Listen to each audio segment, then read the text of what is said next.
मैं किसला सिंह, मेरी as 30 years है।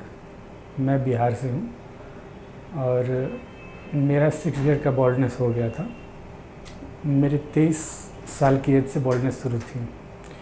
मुझे हेयर ट्रांसप्लांट को 5 मंथ 8 डेज हो गए आई थिंक।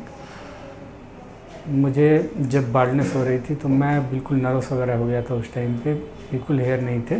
ये मेरा पूरा एरिया बॉल्ड हो गया था। कुछ हेयर थे आई थिंक, थोड़े बहुत।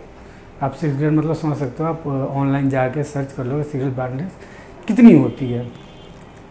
मैंने बहुत सारे क्लिनिकों को सर्च किया, फिर उनका ऑनलाइन रिव्यू वगैरह पढ़ा, उनके रिजल्ट्स वगैरह देखे यूट्यूब से या जहाँ से भी मुझे समझ में आया। फिर मैंने हेयर फ्री हेयर ग्रोथ के बारे में देखा तो मैं सूरत आया। यहाँ सूरत के ब्रांच में मैंने कॉल किया। पहले कॉल करने के बाद बात करने के बाद फिर मैं यहाँ विज़िट किया। मैंने बात करी, पंकज सर से मेरी बात हुई। उनके बात करने के बाद यहाँ जो भी यहाँ के स्टाफ्स वगैरह हैं, जो भी टेक्नीशियंस हैं, उनसे मैंने बात की। इसके बाद मुझे बहुत सेटिस्फेक्शन लगा कि नहीं, हाँ ठीक है, मैं यहाँ करा सकता हूँ। क्योंकि देखो, आप ट्रांसप्लांट कराते हो, सबसे बड़ी चीज़ है आपका जो हेड एरिया है वो किसी के हाथ में आप दे रहे हो, वो एक अच्छे हाथों में जाना चाहिए। तो फिर मैंने बात करी, जिंकल सर से बात करी, डॉक्टर जिंकल सर से, डॉक्टर पंकज सर से मैंने बात करी। तो मुझे सेटिस्फेक्शन हुआ तो मैंने यहाँ से अपना प्रोसीजर करवाया। मुझे टोटल 4400 ग्राफ्ट लगे और मेरी सर्जरी 28 दिसंबर को हुई थी। आज 5 महीने हो गए हैं, रिज़ल्ट आपके सामने है और मैं अपने रिज़ल्ट से बहुत खुश हूँ। और सर्जरी में बहुत लोग ऐसा एक भ्रम फैला देते हैं कि बहुत पेन होता है। ऐसा कुछ नहीं, बहुत पेन वगैरह नहीं होता है। वैक्सीन जो लगती है ना आपको, आज के में जो वैक्सीन लग रही है उसमें जितना पेन होता है उस इंजेक्शन का, वैसे ही आपको 3 से 4 इंजेक्शन का पेन होगा।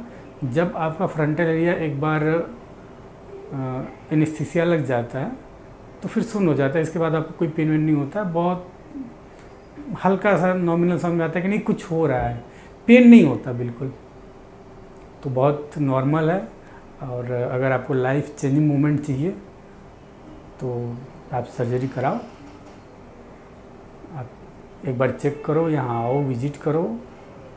मैं ये नहीं कहता कि आप यहीं से कराओ, लेकिन एक बार विजिट करो। क्योंकि देखो, आप अपना सर किसी के हाथ में दे रहे हो तो किसी अच्छे हाथों में जाना चाहिए। मैं यहाँ से सेटिस्फाइड हूँ, मुझे कोई इशू नहीं हुआ, कोई प्रॉब्लम नहीं हुआ। सर्जरी के बाद भी बहुत जगहों पे होता है, मैंने सुना है कि सर्जरी के बाद फॉलोअप बंद हो जाते हैं, आपसे कोई मतलब नहीं होता। कोई मतलब ये नहीं है कि आपका रिज़ल्ट कैसा है कैसा नहीं है।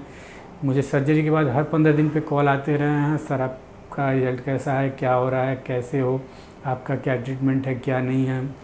मैं अब भी 5 महीने बाद आया हूँ। मुझे हर एक चीज़ पूरे डिटेलिंग के साथ, क्या प्रॉब्लम है, क्या इशू है और क्या मेडिसिन वगैरह लेनी है, क्या नहीं लेनी है, हर एक चीज़ बताई जाती है। डॉक्टर से आप आराम से पूछो, बिल्कुल आराम से आपको बताते हैं। बिल्कुल मतलब उसमें ये नहीं होता है कि नहीं, हाँ आप आए, चलो आपका ट्रांसप्लांट हो गया, आपने दिखा दिया, आप निकलो, आगे पेशेंट आने। बिल्कुल आराम से, कोई टेंशन नहीं है, कोई इशू नहीं। तो आप देख लो, एक बार विजिट कर लो, डॉक्टर से मिल लो। अगर आपको समझ में आए तो आप यहाँ ट्रांसप्लांट कराओ। और मुझे लगता है, जहाँ तक मैं बिल्कुल सेटिस्फाइड हूँ, मेरा रिजल्ट बिल्कुल अच्छा है। और आज मतलब उस टाइम का जो मेरा लुक था और आज के जो रिज़ल्ट आया है उसमें कितना अंतर है आप देख सकते हो। मेरे हेयर